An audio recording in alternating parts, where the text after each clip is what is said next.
In Breaking Bad, when Walt and Jesse put Saul Goodman on his knees in the desert with a gun to his head, the first thing out of his mouth wasn't a prayer, but a name. He immediately assumed his old associate, Ignacio Varga, had betrayed him, and asked if Lalo had sent them. Years before we ever saw that man on screen, his name alone was enough to make a criminal lawyer shake in the New Mexico desert. Here is why Gus Fring feared Lalo Salamanca more than Walter White. First, let's talk about Walter White. To understand why Lalo scared Gus in a way that Walter White never did, we have to be honest about something the show doesn't say out loud but shows you clearly. Gus Fring never truly feared Walter White. He respected Walt's chemistry and he needed Walt's product, but fear never really entered into it. For most of Breaking Bad, Gus treated Walt the same way you treat a difficult employee, someone useful enough to keep around and annoying enough to eventually replace. That distrust started early. When Gus originally built his super lab for a different chemist, Gale Bedecker, and only reluctantly brought Walt in after Gale himself vouched for the superior purity of Walt's product.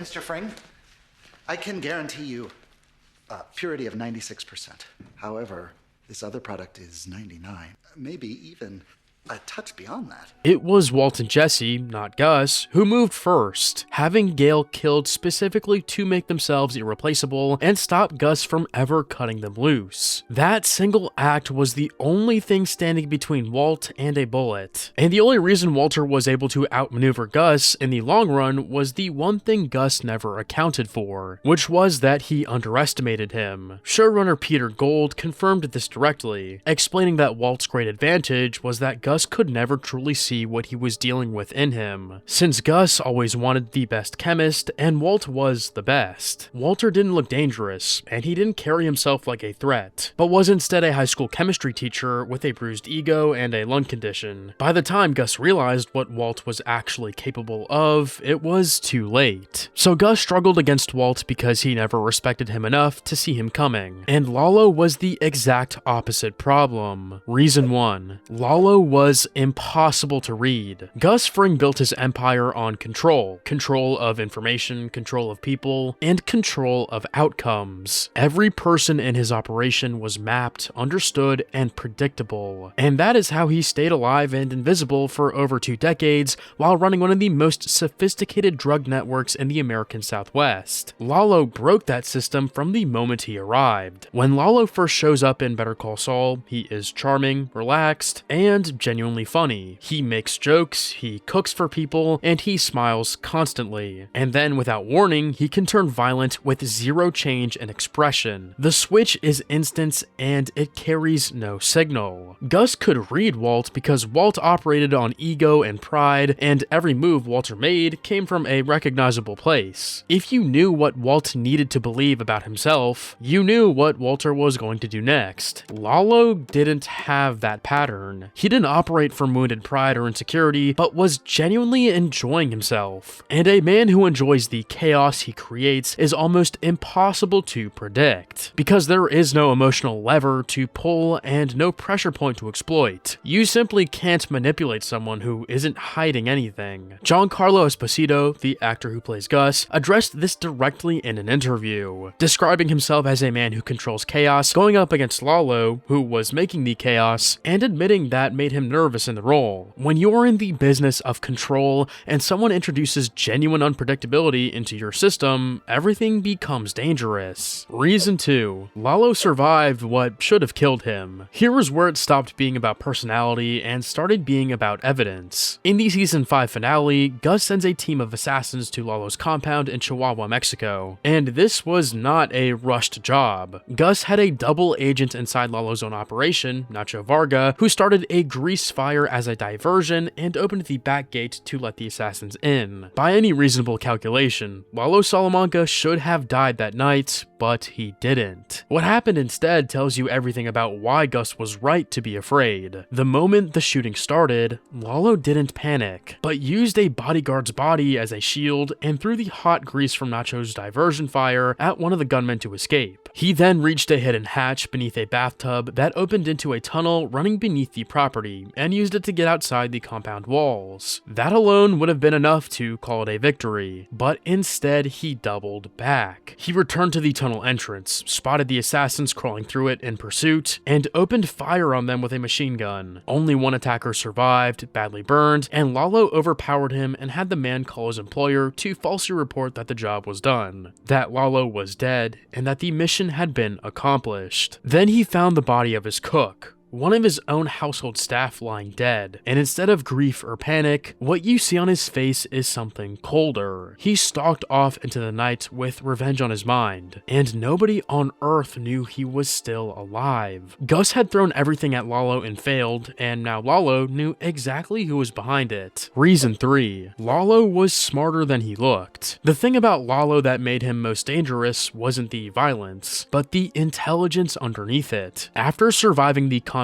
attack, Lalo didn't show his face and went completely dark. For a long stretch, Gus and Mike had no idea where he was or what he was planning, and that kind of patience and discipline is not what you expect from a man who can kill without hesitation. That gap between how Lalo presented himself and what he was actually capable of is exactly what made him so hard to neutralize. Then came the sewer. In season 6, it's revealed that Lalo had been living beneath the streets of Albuquerque, surfacing periodically and filming Gus's laundromat from the sewers below. The same laundromat, unbeknownst to Lalo's enemies, that concealed the entrance to Gus's secret meth super lab. He was patient, invisible, and methodical, gathering intelligence and video evidence to eventually present to the cartel. When Lalo called his uncle Hector at the nursing home and realized the phone line was bugged, he responded with a wry line about the chicken man being clever, then immediately turned the wiretap against Gus. He placed a second call to Hector, knowing it was being monitored,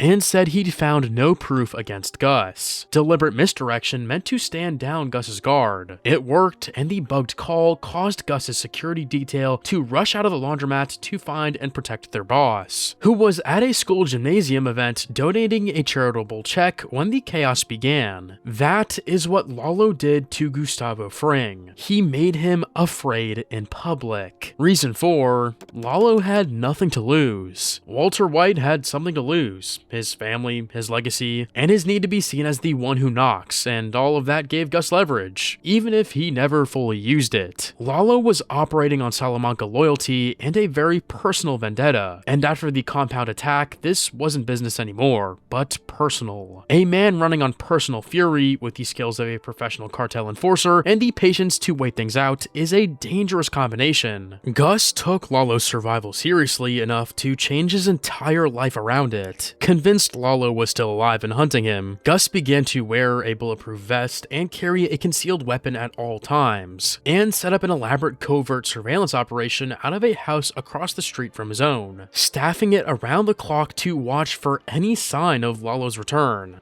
Think about that. Walter White, the man who eventually killed Gus Fring, never made Gus overhaul his personal security like that, and never made Gus wear a vest to a charity event. Walt got under Gus's skin eventually, but Lalo pushed Gus into open paranoia just by being alive and unaccounted for. The final confrontation. It all came to a head in the super lab. After forcing Jimmy and Kim into his plan and killing Howard Hamlin, Lalo sent Kim to Gus's front door as a decoy, which pulled Mike and his security team away to respond. With the laundromat's usual coverage thinned out, Lalo climbed onto the roof, avoided the exterior cameras, and got in through a broken ventilation fan. He killed Gus's remaining guards inside and cornered Gus at gunpoint, filming him on a camcorder as evidence to send to Don Eladio. And when Gus wouldn't cooperate on command, Lalo shot him in the chest, stopped only by the bulletproof vest Gus had taken to wearing. And here is the moment that defines their entire rivalry. Gus, alone at gunpoint, forced to walk Lalo down into the super lab excavation, does something extraordinary. He doesn't beg and he doesn't try to run, but instead asks for 1 minute to record his own message to Don Eladio. A deliberate, cutting speech about the Salamanca family, about their lack of vision, about how they're little more than muscle for smarter men. He is stalling, buying himself time and distance distance. Using his feet, he disconnects a power cable, plunging the excavation into darkness, and Lalo fires blindly. Gus reaches the gun he had hidden in the excavator's treads weeks earlier and fires back until his revolver is empty. Having prepared for this exact scenario, alone in the dark, hunted, because that is the kind of man Gus Fring became after everything Lalo put him through. When the lights come back on, Lalo has been shot in the throat, and he dies with a smile on his face. Gus, hit in the abdomen just below his vest, survives, and Mike's men bury Lalo's body beneath the super lab floor, alongside Howard's. But here's the thing the show leaves you with. Gus won that fight by a margin so thin it barely counts as winning. He survived because he had planted a gun in that specific spot weeks in advance, because Lalo gave him 1 minute he didn't need to give, and because the lights went out at exactly the right second. Any one of those variables goes differently, and it's Gus's body in that hole. So why did Lalo scare Gus more than Walt? Walter White was a threat Gus understood too late, while Lalo was a threat Gus understood completely, and was still barely able to survive. Walt succeeded in the end partly because Gus underestimated him, while Gus gave Lalo everything he had, saw it coming, prepared for it meticulously, and still nearly died in the dark underneath his own laundromat. That is the difference, and that is why, even years later in Breaking Bad, when Walt and Jesse kidnap Saul Goodman in the desert and he has no idea who sent them, the first name out of his mouth isn't Walt's, isn't the cartel's, and isn't anyone else's. It's Lalo, because some fears don't go away just because the man is dead. But what do you think? Was Lalo the greatest villain in the entire Breaking Bad universe, or does Gus still take that title? Let me know in the comments. And if you want more breakdowns like this one, the next video is right there. Don't miss it.